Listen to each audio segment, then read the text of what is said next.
Okay, here we go. We are on our video all about functions today.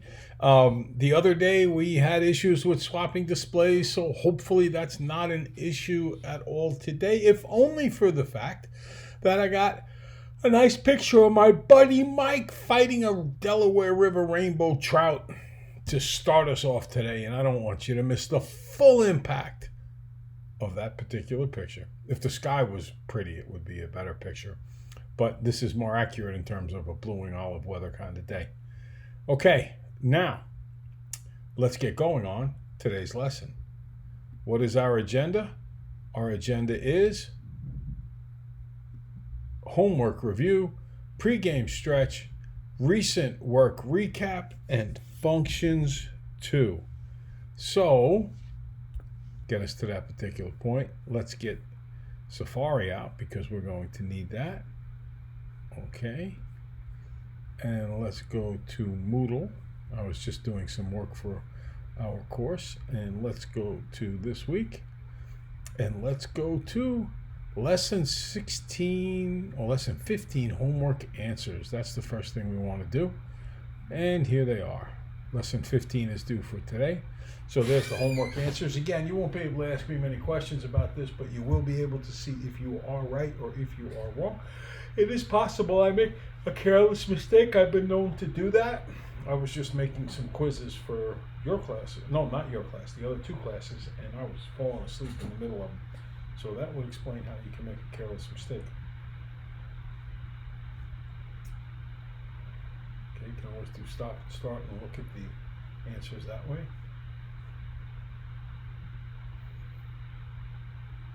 Letter F, you can't go any further.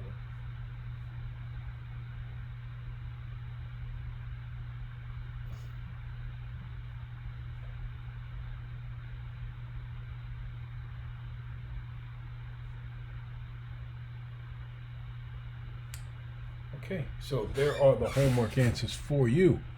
Next step up is to go for the pregame stretch. Lesson 16, pregame stretch. Here we go. Let's get it viewable.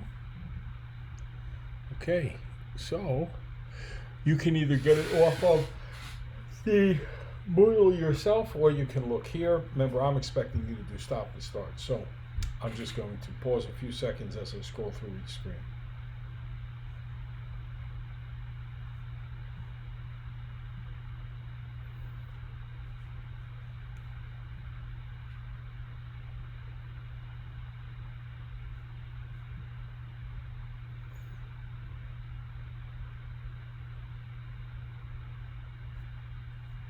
Okay, so that would be the pregame stretch. Obviously, you didn't do it that quickly. You were pausing it so that you could get the work done as it goes along. The pregame stretch answers.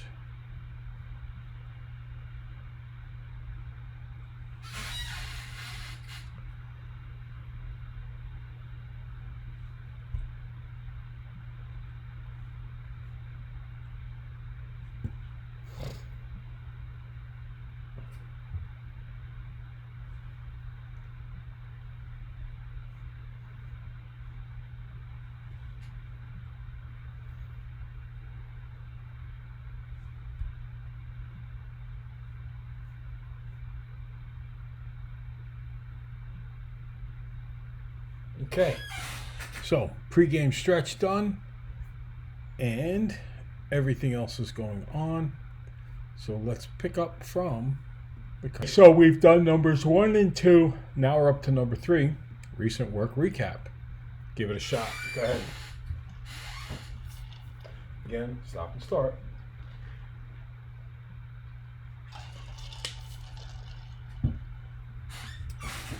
Okay, so Island, it's $5 per hour plus $40.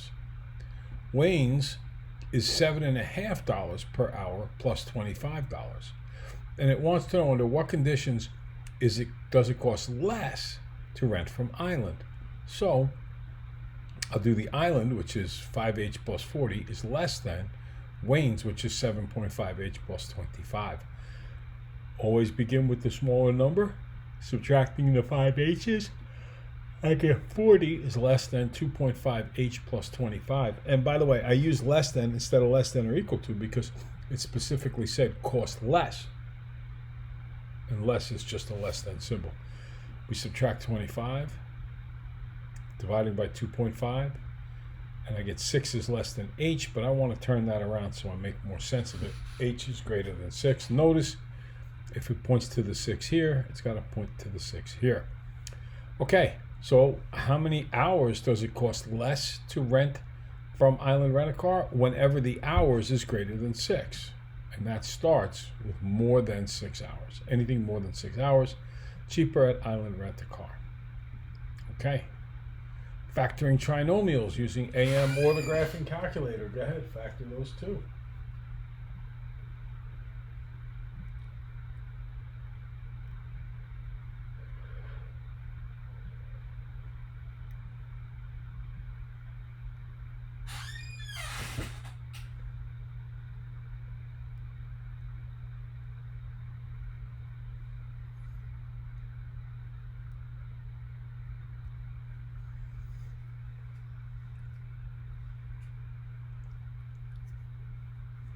Okay, so I assume that you have done stop and start. In the first case, they have to multiply out to 16 and add up to negative 10. What could that be? How's negative 8 and negative 2 sound? My factors would be x minus 8 and x minus 2. But let's say that you struggle with your number facts off the top of your head, particularly when you get involved with negatives, so you go to your graphing calculator. In y1, you put the last number divided by x, in this case 16 divided by x. And in y2, you do the same exact thing plus x. Then you're going to look for, in the last column, the number negative 10, and in the two previous columns, in either order, it will say negative 8 and negative 2. Oh, Lord, I was looking in the wrong spot. So in this next problem, you have to multiply out to negative 48 and add up to negative 8. That would be negative 12 times 4, because they multiply out to negative 48 and they add up to negative 8, which means the factors are x plus 4 and x minus 12. If you did it on the graphing calculator, last number, negative 48 divided by x. You know, I've said it many, many, many times, but it would be in your best interest if you develop the habit of every time you see a negative, it goes in parentheses. It can help you very often, as I told you the story of Kevin Friend and what he used to go through and how it hurt his grades. Okay, now, y2 would be the same exact thing as y1 plus x. Okay, so if you do that, you're going to look for negative 8 in the last column, and then you look at the two previous columns, and in either order, it will say negative 12 and 4. Okay, so there's factoring. Sometimes you have a lead coefficient other than 1. Plan A and Plan B.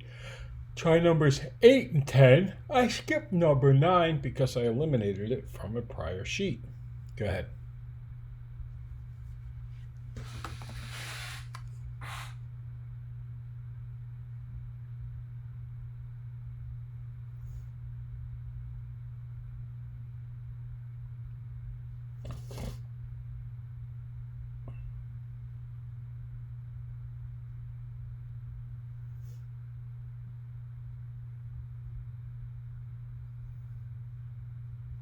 Okay, now for number 8, I look for a greatest common factor and, they don't have it. I thought maybe with the 9s, but not.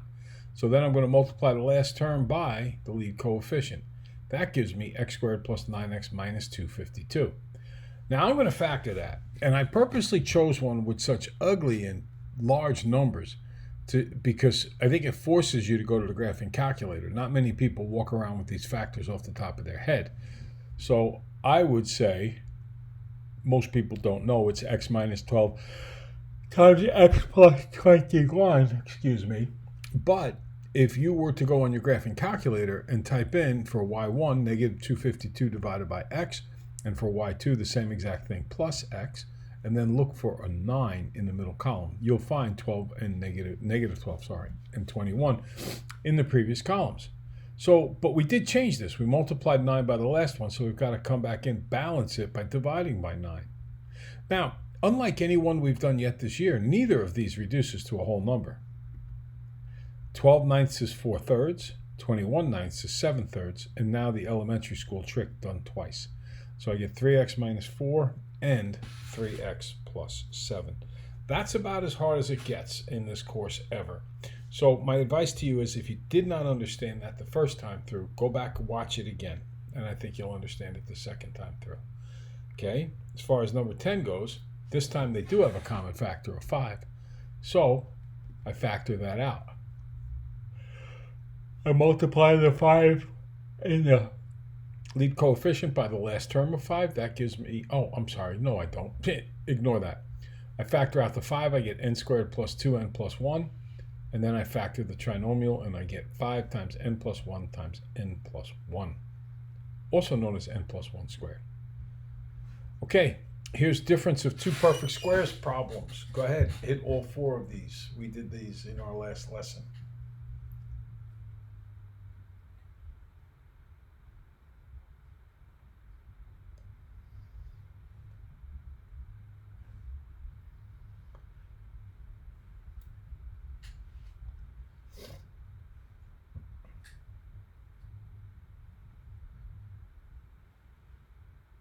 Okay, assuming stop and start is done, you just square root both of them. So this first one, square root of x squared is x, square root of 49 is 7.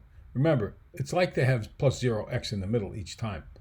And that's very important, because with the difference of two perfect squares, you're going to get x plus 7, x minus 7. But notice, when we check back, x times x is x squared, x times negative 7 is negative 7x, 7 times x is 7x. Add them up, you get no x's. 7 times negative 7 is negative 49. Next one. Square root of 9x squared is 3x. And square root of negative 1, or 1, I'm sorry, it's just 1 times 1. And then of the pattern, it's plus 1 minus 1. If we check back, 3x times 3x is 9x squared. 3x times negative 1 is negative 3x's. 1 times 3x is 3x. Add up negative 3x's and positive 3x's, we get 0x's. Which is what we wanted. 1 times negative 1 is negative 1. Next one, square root of x squared is x, square root of 144 is 12. So that makes x plus 12, x minus 12. I think you can see by looking at it, we're going to add up to 0 x's in the middle and get our x squared and our negative 144. Next one, well, like the second one, we can square root 4x squared, that's 2x, and square root 25 is 5. So 2x plus 5, 2x minus 5. We'll check ourselves back. 2x times 2x is 2x squared. 2x times negative 5 is negative 10x. 5 times 2x is 10x. Add that up, I get 0x's. 5 times negative 5 is negative 25. Okay. Now, factor completely. Remember, we talked about it before. When we talk about factoring completely, there's some hidden code in there. There's a lot of message in that word completely. It means 2 steps, possibly more, but 2 steps at least.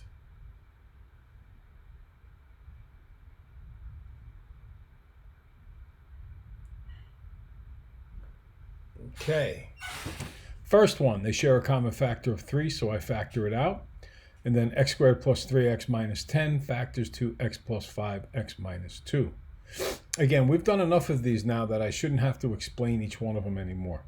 Next one, they share an x in common. That gives me x squared minus 121, which, like the previous slide, is a difference of two perfect squares problem, x plus 11 and x minus 11. When you express your answer, the answer to the first one has to have all 3 parts, 3 times x plus 5 times x minus 2. The answer to the second one must have all 3 parts, x times x minus 11 times x plus 11. The next one after that, as you take a look, I'm literally writing myself a note as you're doing this to make sure I put a factor completely question on your quiz. They share an x in common, x squared minus 625. I hope you looked at it and said, that kind of looks like it would be a difference of two perfect squares, but I don't know if 625 is a square root. So you try it on your calculator. Bingo! Lights flash, bells ring, ding, ding, ding. Square root of 625 is 25. Okay? I can't break down x minus 25 because it's not x squared minus 25. So I'm done. Factoring the next one, x to the fourth minus 81 gives me x squared plus 9 times x squared minus 9. I can't factor x squared plus 9. I'm done there. But x squared minus 9 is x plus 3 and x minus 3. Okay. Next up, quadratic formula. Let's see you solve this one. Go ahead.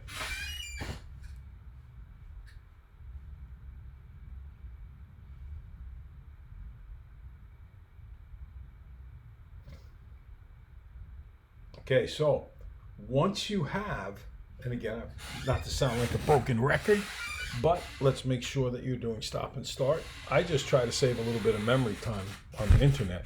That's why I don't just wait.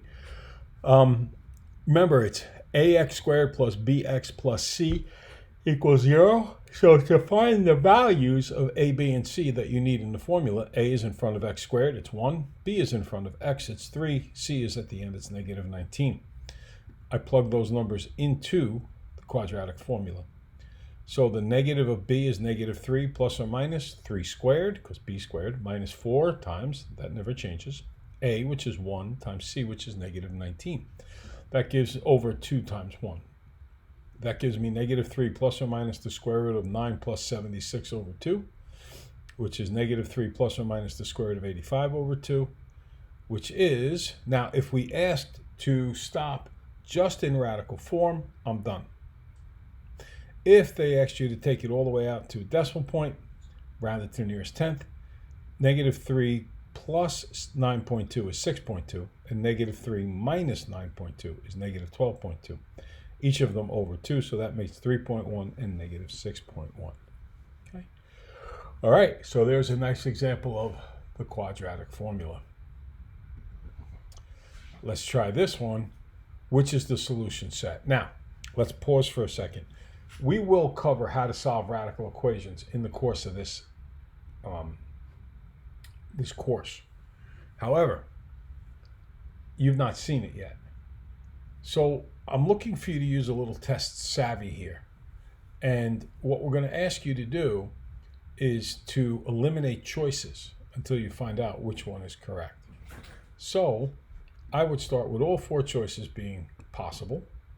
And now you go through and you just reason it out. The way you reason it out is you check each of the choices. I'll start us off. I'm going to check choice 2 first, because I know that if 2 fails, 4 fails. You could have also tried 3. So checking out choice 2. Does 2 equal 2 times the square root of 2 times 2 minus 3? Well, 2 times 2 is 4. 4 minus 3 is 1. The square root of 1 is 1. 2 times 1 is 2. So yes, it does.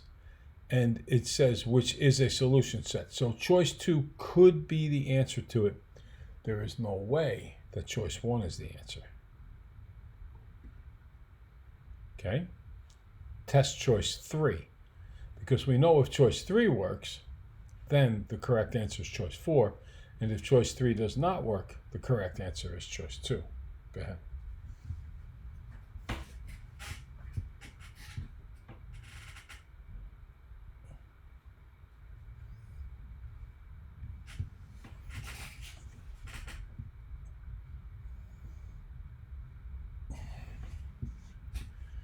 Okay, so 2 times the square root of 9, because 2 times 6 minus 3 is 9, so 2 times 3 is 6, 6 equals 6. Yes, that worked. So therefore, the answer has to be the 4th choice. Both 2 and 6 work. So 1 disappears, 2 and 3 disappear. We are left with choice 4. One last question to do before we get on to the new stuff. As shown in the accompanying diagram, the hypotenuse of the right triangle is 9 meters long. This was the question we did the other day, but I've changed it a little. One leg is 1 meter longer than the other. Find the lengths of both legs of the triangle to the nearest hundredth. To the nearest hundredth is code 4. You're going to need the quadratic formula, which I conveniently supplied for you in the upper right-hand corner. Bring it on down. Yeah, yeah, yeah, yeah, yeah. Okay, so let's apply the Pythagorean theorem and get to the correct answer. Go ahead.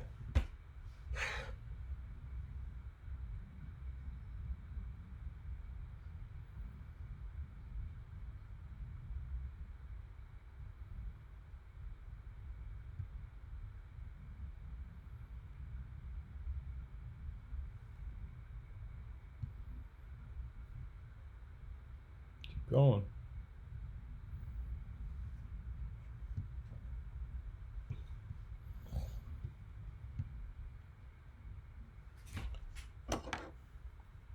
Okay.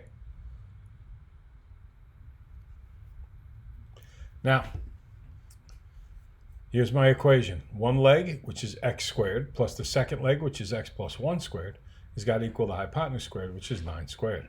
So that's x squared plus, and then x plus 1 squared means x plus 1 times x plus 1, which is going to equal 9 squared.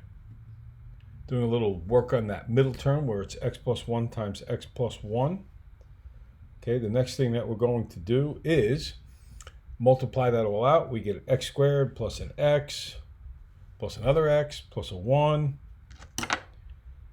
And that's going to equal 81 because that's 9 squared. So combining a little terms here, I get 2x squareds plus 2x's plus 1 is 81.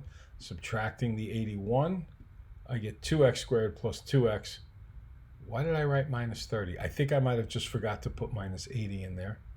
Yeah, I did. It's no problem. So A is 2, B is 2, C is negative 80. By the way, you could have divided everything by 2. This negative 30 that you're looking at right here, that was left over from the previous problem. I just forgot to correct it and update it for the 81s here. But you can see that I wrote negative 80, so in my mind I had negative 80 there. Okay. Now, x is going to equal negative 2 plus or minus the square root of 2 squared minus 4 times 2 times negative 80. That's just substituting in the values over 2 times 2 because a is 2. That works out to negative 2 plus or minus the square root of 642 over 4. Now, I can start ignoring the negative 2 minus because this is a length and I can't get a negative. So the square root of 642 is 25.3 and I only need to add it. So that gives me 23.3 divided by 4, which comes out to 5.83, and that's the nearest hundredth. Once the lengths of both legs, that would be 6.83 because it's x plus 1. All right, so that's a review of everything that we did before. Now we're going to segue into functions, where we talk about how functions explain so much in the real world around us, from flying, like this snowy owl, the bend of a fly rod as we're catching something, which, by the way, is also the shape of the parabolic mics that they use at football games for sound, or headlights in a car. The casting of a fly line and the path that it follows almost looks like a graph, or even the planets as they orbit around the sun on a daily basis. So all of these things are representative of how functions affect the world, and that is what we're going to review next, remembering, of course, that a mathematical function is a function, a rule, a relationship between an input variable and an output variable. Let's